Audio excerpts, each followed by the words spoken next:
Hello, lovelies. Welcome to year 3 of Lessons from the Universe with Jennifer Hall. If you're new to the show, please remember, back it up and see what you've been missing. Those of you who love it already, remember, I need you. I need you to like, to share, review, subscribe, and maybe even consider clicking that patron button.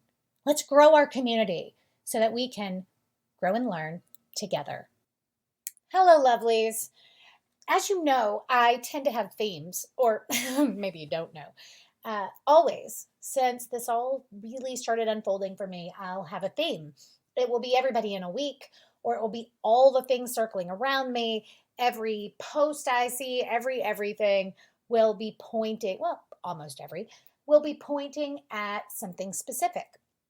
And what has really come to the focus for me this week, sort of motivated or given a whole lot of momentum by everything that's gone on in this finally beginning to close Mercury retrograde period, is really relationships, communication, and how these feed into our own peace of mind. How the way that we communicate, the way that we see other people, the way that we choose to respond and react really changes our own vibration, the vibration of those around us, particularly for those of us in a partnership or a combined living situation of any kind where we are continually in interaction with someone outside of the preconceived limitations of the workplace, though sometimes within it as well. There is some real intrinsic needs and desires to be heard that sometimes crush our own spiritual awareness and our willingness and ability to let other people breathe within their own space, to learn and grow and evolve and see their own reactions in a way that is both good for them and good for us and the relationship, the partnership, the connection as a whole. So as this has been going on inside of me, right, even in my own personal life, the choosing to just end a conversation, debate, or argument before it is over with my point of view in the room and the other person's point of view in the room, and to give those things space to breathe and then observe how that momentum changes the other person, changes their behavior, without requiring that they put words on it, without requiring that the other person is able to say, I thought about what you said, or I'm sorry, or anything else, but to be able to observe the change. Now, to be clear, there are actions and words and things that people use that do require more direct response. But in most day-to-day interactions, even in most conflicts, this is not necessary. As this has been spinning around in my head and poking its head up in conversations with clients and even friends and acquaintances, soccer moms, whatever, a number of quotes have crossed my path that have just made it really clear that this must be pushing forward for a lot of people in a lot of ways. I have to say that as I wrote this one down, I giggled because this quote is attributed to someone calling themselves Phil Good, like Philgood, and feel good, feel good. It does make you feel good. And so I just think that's funny, but I want to, whenever possible, give credit where credit is due. And this is attributed to Phil Good. The quote is a meme. You probably, well, if you follow me on social media, you saw it earlier this week. We get mad at people when we're not getting from them what we need to be giving ourselves. Beloved, this is the source of almost every argument that we have. Every time we feel disconnected, we are seeking, I call it fishing fishing for compliments, fishing for validation. We are seeking outside of us what is truly ours from within. We don't really need to be understood or validated by other people. That comes intrinsically. It is perfectly valid to request it of someone, to say, I need your opinion, I need your validation. But you do have to recognize that in doing so, you open the door for them maybe to not understand or not agree, maybe to realize they haven't been paying attention or listening in the first place. Not because they don't care about you, though we take it that way so often, but because they're already at their bandwidth. I hear this from both sides of relationships, but most commonly from women talking about their husbands or their boyfriends. They'll say he just doesn't listen. It feels like he doesn't care. To be fair, in some instances, they don't listen and they don't care. But most of the time, it's not that. It's not about us. It is about them doing the best they can with their own load, right? With their bandwidth, their ability to juggle all the things they have in their own lives, in their own worlds, their own struggle for self-validation. And here we are pushing them to be able to give us something that truly we need to be able to give ourselves.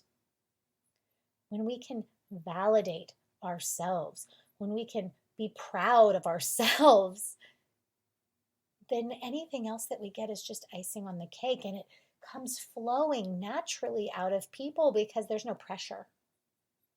And yet, so often, we get mad at people when we're not getting from them what we need to be getting from ourselves. It's not great, right? Or how often have you had someone in your life? It can be a sibling, it can be a parent, it could be your loved one, a neighbor, a friend, whatever. And we just want them to be different. We push them to be different, and we get so irritated that they don't. A few days ago, I was having this conversation with someone, telling him that he's continuing to get angry about the same thing, and clearly his partner is intrinsically that behavior is something that they cannot or will not change. And if you choose them anyway, you must change, must revisit, review your own reaction to it. And then, lo and behold, another meme is sent to me. I'm going to destroy this name, but Bahava Kila. The quote is, when you continue to be irritated by someone who refuses to change, you also refuse to change. Let's think about that one. When you continue to be irritated by someone who refuses to change, you also refuse to change. I can give you a real good example. This is a throw my husband under the bus moment, but when my husband is tired, he cannot communicate effectively. He cannot listen. He no longer has empathy. He's tired. What he needs to do is go to sleep, but he has not been able to accept in his 45 years that he should just go get in the bed. And so he will be argumentative until literally he's snoring on the couch. Here we are 11 years later. If I continue to let that irritate me, to let myself be hurt by what he might say or not say or whatever else when he is overly tired, I am refusing to change in a way that only hurts me and our relationship. Instead, I choose to recognize maybe he's just tired. And then 30 minutes later, when he's snoring on the couch, I get my validation that he was just tired.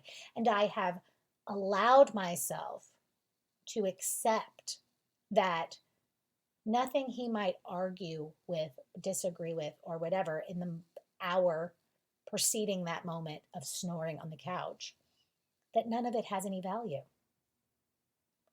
I am allowing myself to change for the sake of my emotions and sanity, and for the sake of our relationship.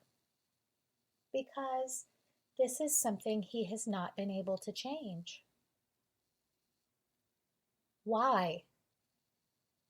Why would I not accept from someone I love that if they cannot, then I will allow myself to look at it in a new way? To tell the kids, hey, by the way, daddy's passed out snoring on the couch. That's why he was being grumpy. And to allow them to take on that same freedom, that same lack of judgment and pain or taking behavior personally. It's empathy, beloved. What makes him behave that way? Being overly tired. The rare occasion when I am irate for no reason, I expect people to understand it. So let me do that for him, even though it's a lot more often. We continue to be irritated by someone who refuses to change. And in reality, we are also refusing to change. The hypocrisy is comical. I like it.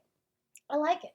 I like the acceptance that we have the ability to choose our reaction, to choose how we react, to choose how we respond. This is important, especially in the light of someone who is ignorant or hypocritical or out of control or having their own problems, which, beloved, everybody has their own problems. A lot of people really struggle in the work climate with someone who is supposedly more powerful than them or up above them in some status way, that these people are supposed to somehow be superhuman. And they've got their own shit, right? Their own insecurities, their own families. Or let's think about children. How often do you see an adult trying to require of their child that they be more mindful or easygoing than they are capable of being? It's silly, right? We do get to choose how we respond. And this had been something I'd been talking to a lot of people about. Why do you respond by yelling? Why do you respond by getting angry? Is it because it's really how you feel, or it's how you feel you're supposed to feel? Are you really energetically that disturbed by what happened, or are you just responding to the energy that's being given out? And lo and behold, someone else sends me a meme. This one doesn't have a name, or I would give it. Maybe you saw it on my social media. It says this: before you respond to someone, remember that your response is also your agreement to establish an energy connection with them, which may change your energy field and your vibrational frequency. Be aware. Beloved, recognize if you feel your energy change, if you feel your heart start to race, if you feel your blood rushing to your head, if you feel something changing about your frequency because of the interaction with the other person, change your reaction. You can respond by saying no. You can respond by stepping away. You can respond any way you want to. If you match someone else's intensity, you take it on as your own. Before you respond, ask yourself, is this the response I really want to give? Some time ago, I shared a conflict with a family member where she was irate, man, screaming and yelling and crazy and bursting in and out of the door. And by the grace of God, right? The universe, I somehow was able to remain cognizant of my own presence, my own energy, and my own response. In that moment, time slowed down, and I was very aware of not matching her frequency, her energy field. It was a massive win for me, not against her, but the self to the self, right? When we choose to respond in a way that is aligned with who we are, right? Let's be clear, I did not back down. I did not let her roll me over or be right. In fact, I did not do that to a greater extent than someone who would have argued that day, because I stayed calm. I didn't enter into the agreement she wanted me to enter into. My alignment was the self to the self. We can all do this, beloved. Choose. At one moment during that disagreement, I took my open hands and started to make them into fists. And as I did, I felt the energy rush back into my body. I felt the intensity rush back into my body. I took a breath. I released my hands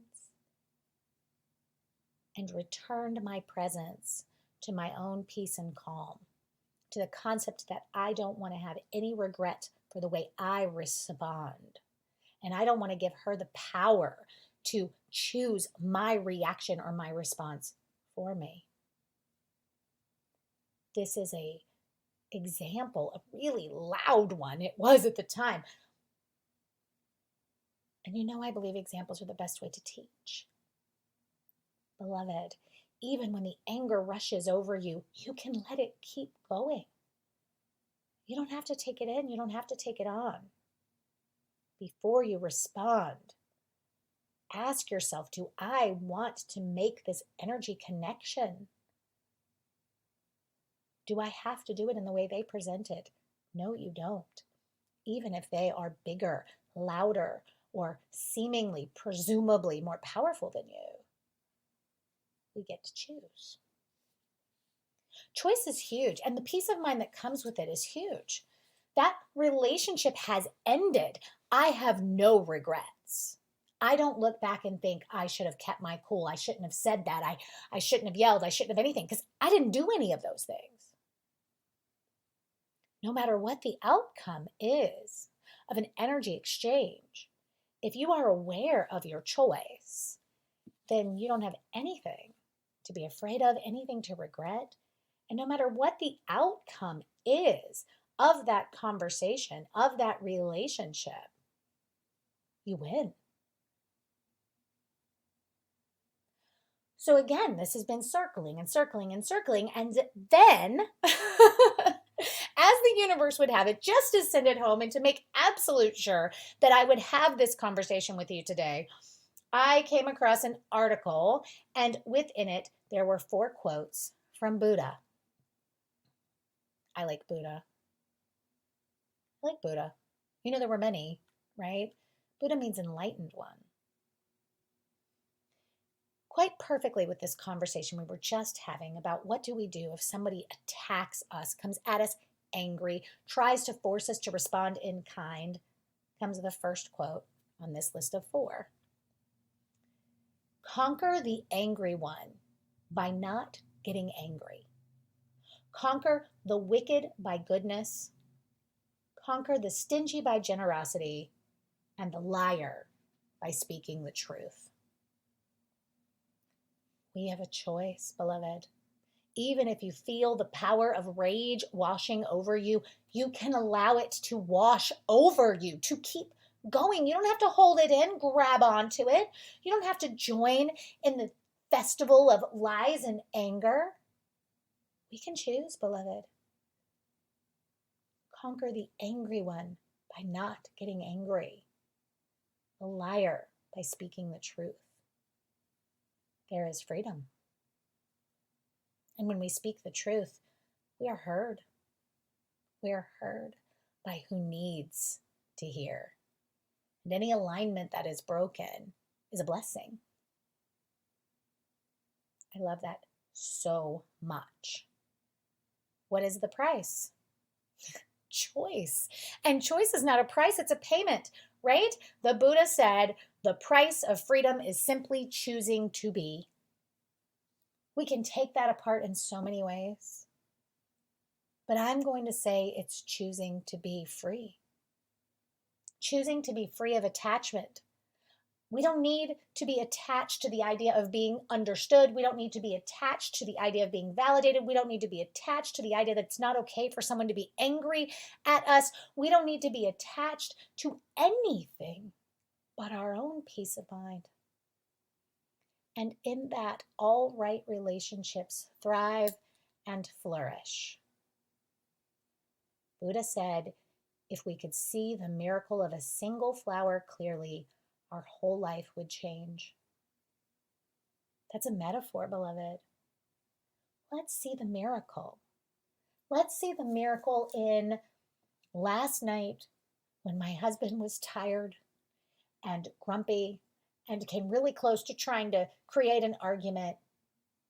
He looked at me and said, I just can't right now. Can we talk about this tomorrow? And then he fell asleep and started snoring.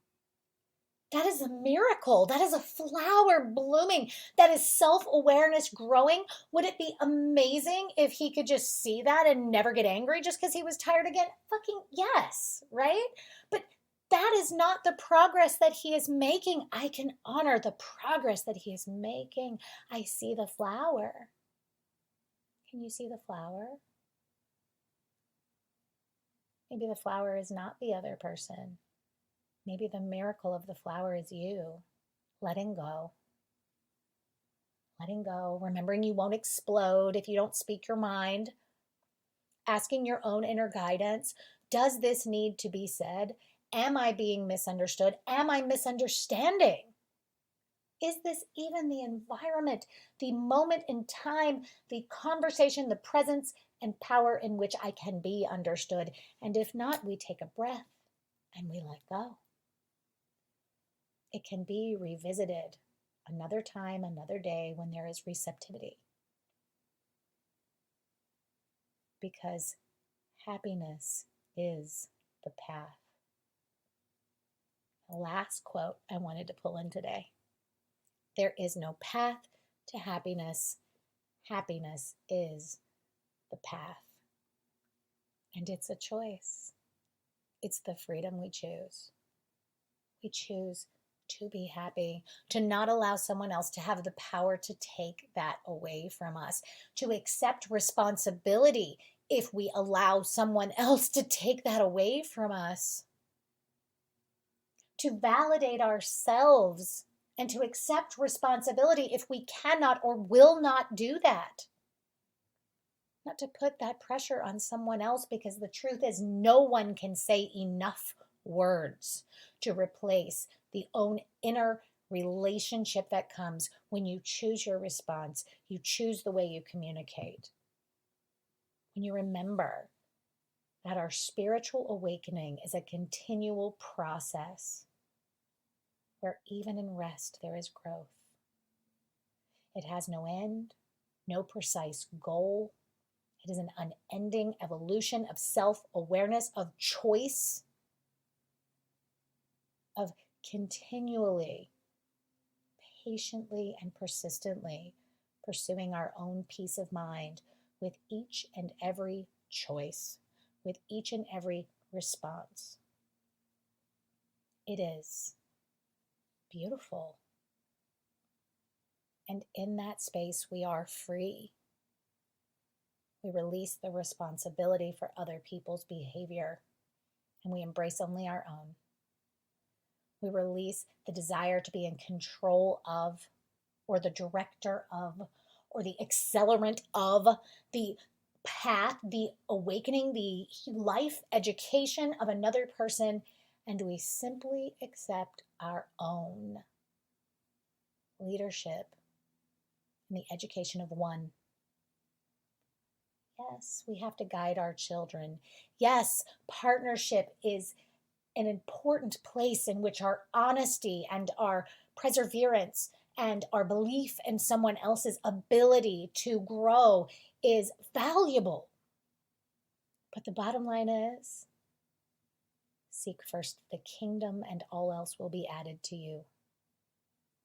It doesn't mean seek first to sit on some throne next to some anthropomorphic God. It means seek first your own peace of mind, alignment to who it is you want to be. and the rest will take care of itself. Let this be your goal. All of us. Let's choose freedom. Let's choose how we react, how we respond. Because the only thing we really have any semblance of control over is who we allow ourselves to be.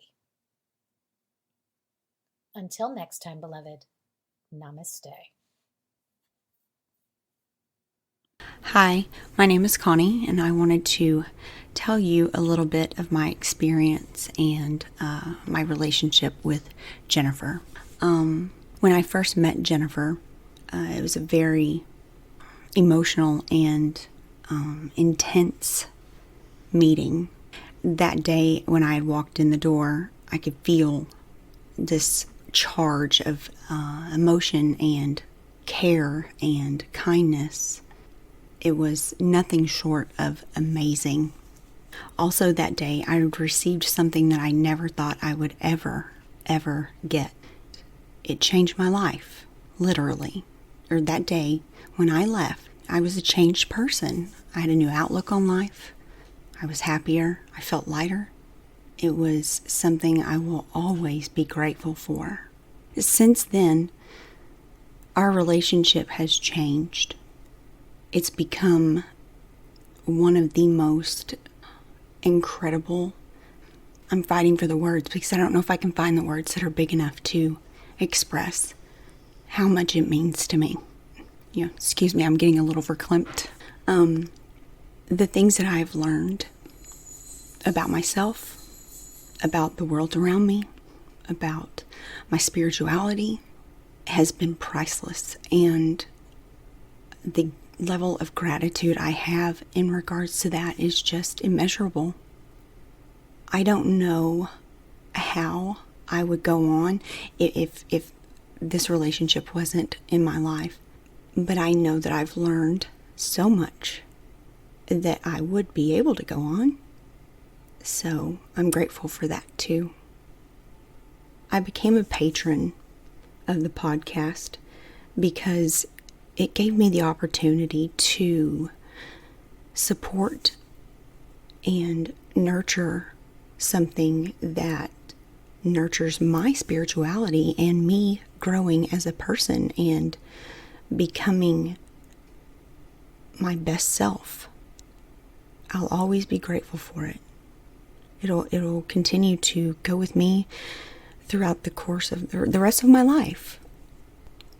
There's so much love that is put into this, and supporting its growth will benefit this world.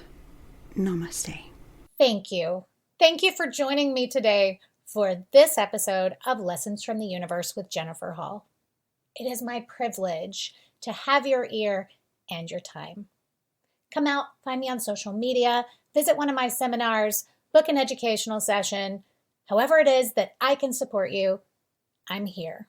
Remember, beloved, there's a little brunette with a podcast who's got your back.